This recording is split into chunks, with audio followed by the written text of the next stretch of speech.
Dikur, në lashtësi, në jug të Shqipërisë, ka realizuar një mbretëri që u bë e njohur dhe emri i saj erdhi gjerë në ditët tona.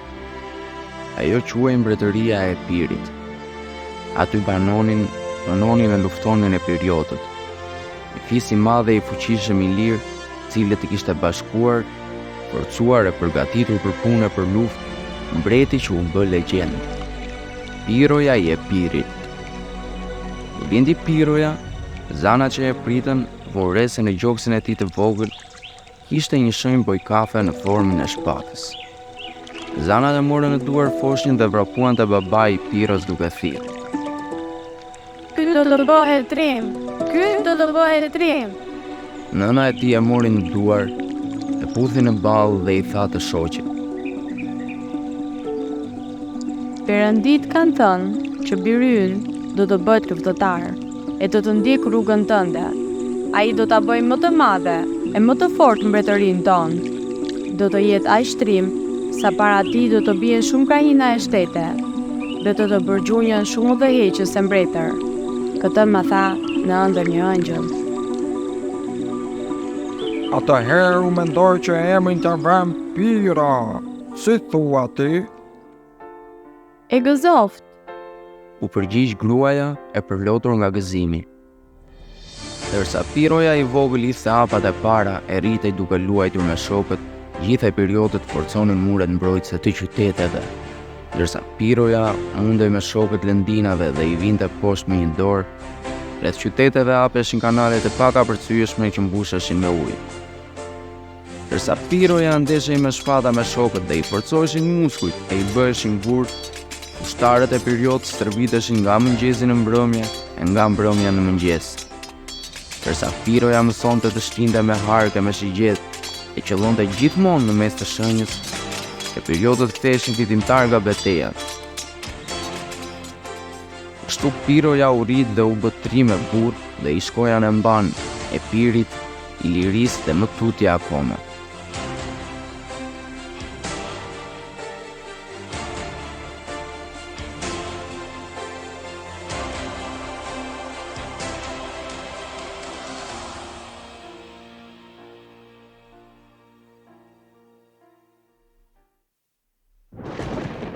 Mirë po erdhi një ditë e zezë, me shije me furtunë, me re me vetëtima, dhe babai i Piros ndërroi jetë. Për atë që u gjithë Epiri, se kishte qenë njeri i mirë e i ditur, i drejtë e trim, luftëtar e punëtor dhe kishte bërë shumë për atë dheun e vet. Piroja shkoi para së ëmës, ra në gjunjë dhe i tha: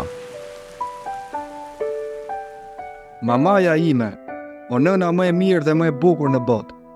Mamaja ime trimëresh, sot erdhi dita të bëhesh mbretëresh dhe ta çosh Epirin edhe më përpara, e t'ia ngresh emrin më lart." "Ngrihu bir," i tha e ëma dhe i dha dorën. "Mbretërinë duhet ta marrësh ti në duar, e ta begatosh e ta lulëzosh edhe më tepër nga hyjtat. E ku ka në botë djalë më të bukur, më të mirë, më të fortë se ti? Merre shpatën dhe harkun e shigjetat e babait dhe dil në krye të ushtrisë. Se sot, më shumë se kur, Epiri ka nevojë për një dorë më të fortë e më të ditur se jotja." Piroja i puthi duart dhe u betua para saj: "O nëna ime dashur, të betohem e të jap fjalën se me këto armë do të korr vetëm fitore dhe Epirin do ta bëj mbretërinë më të fortë anë mban pellazgjith." Dhe të nesërmen, në krye të kalorësisë, të armatosur kokë e këmbë, shkoi në jug e nështroi me fjalën e urtë e me armët e tij një krahin që natën i rëmbente një tok-tok, e ditën bënte sikur i shtrinte dorën e miqësisë. Para se të niseshin për të kthyer në kryeqytet, Pira u mbajti një fjalim ushtarëve të vet: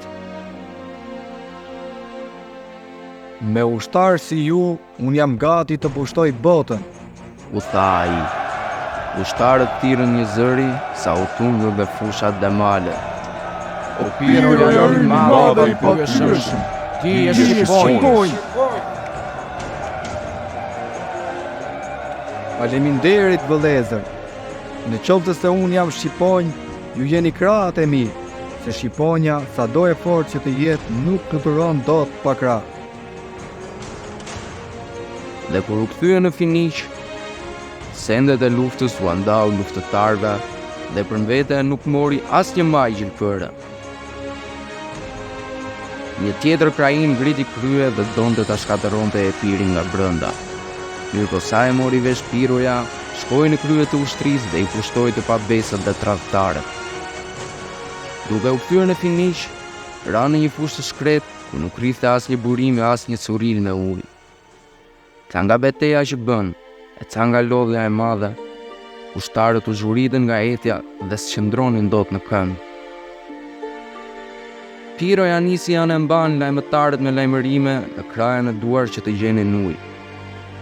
Ata u nisën erët, po ujë nuk gjetën askund. Të gjejmë pak për mbretin tonë. Thanë lajmëtarët, Po ku? pyetën disa. Ua tregoj unë. Tha më plaku i tyre, Tani po lind dita dhe lulet e fletët po mbushen me vesë. Ta mbledhim pik vesën dhe të mbushin të paktën një herë për shqiponjën tonë. Piron.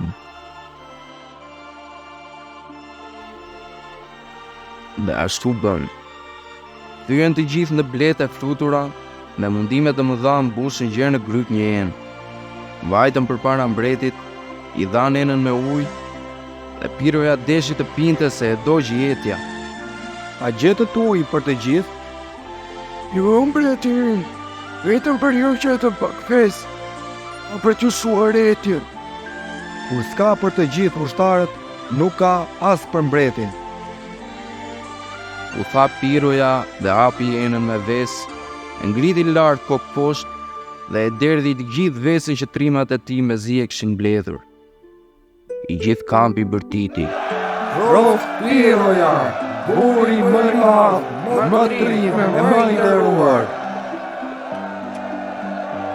Dhe atë ditë, Piron gjithë bota nuk e thërriste me emrin e tij, por buri me shkronja të mëdha. Pasi kishte nështruar e bashkuar gjithë Epirin, burit më të madh, më trim e më të nderuar, po i sillnin të lashë romakët. Ata dërgonin anije të shpejta me pirat detin në brigjet e Epirit, që vidhnin, plaçkisnin e s'linin 2 gurë bashkë. U dërgoi lajm një herë 2 herë romakëve që të ishnin dorë nga pirateria. Por Roma e madhe unë përpjet, nuk ja vuri veshin fare, po dërgoi edhe më shumë pirat në ujrat e Piriote. Atëherë Piroja bëri disa stërvitje, u armatos mirë e mirë, e ipur mbi disa kafshë të strëmëdha, që romakët nuk u dinin as emrin, e nuk i kishin parë as në ëndër. Një ditë mirë zbritën në brigjet e Italisë. Nuk ju deshte edhe as një shigjet, e as të presë në një me shpatë, pasi romakët u zhdukën dhe nuk e pa i pari të dytin. Ikën e morën malet e pyet dhe u fshehën si egërsira guvave e shpellave, se kuaj gjigant të Piros kishin gjë tjetër veç se elefant, i kishte sjell i pari nga shkretëtirat e i të dorin në luftë i pari, me të gjithë botën e të gjitha kohrat. Si ulën kokat e i kërkuan në shirë, romakët e mbushën me dhurata. Buri i madh u kthye në Epir fitimtar, bashkë me shqiponjat e veta. Nuk kaloi pa kohë, një ditë të zezë, duke kaluar në një qytet grek që sapo e kishte nështruar. Bluaja qëlloi me një tull në kokë, e buri më i fortë, më trimi e më i zoti nga të gjithë mbretërit e asaj bote e asaj kohe, i mbuluar me fitore e me lavdi, shkoi në gjirin e Zotit.